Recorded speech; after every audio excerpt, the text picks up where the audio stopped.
నా చేతులెత్తి దండం పెట్టి మీకు చెప్తున్నా, ఆదివారపు ఆరాధనకు అర నిమిషం కూడా ఆలస్యంగా వెళ్ళొద్దు. ఓ 10 నిమిషాలు ముందే వెళ్ళి మోకరించి ప్రార్థన చేయండి.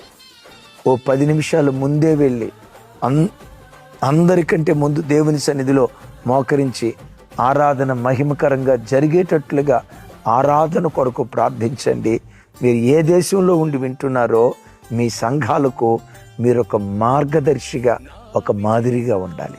అటు కృప దేవుడిచ్చునుగాక. రేపు ఆదివారం కదా, సెంట్రల్ మందిరంలో 4 ఆరాధనలు జరుగుతాయి. ఉప్పల్లో 3 ఆరాధనలు జరుగుతాయి. మెదక్ టౌన్లో కొత్తగా మన పరిచర్య ప్రారంభించబడింది. ఇంకా ఆయా స్థలాల్లో ఉన్నాయి. ఒకవేళ సమీపంలో ఉంటే ఆరాధనలో పాలుందండి.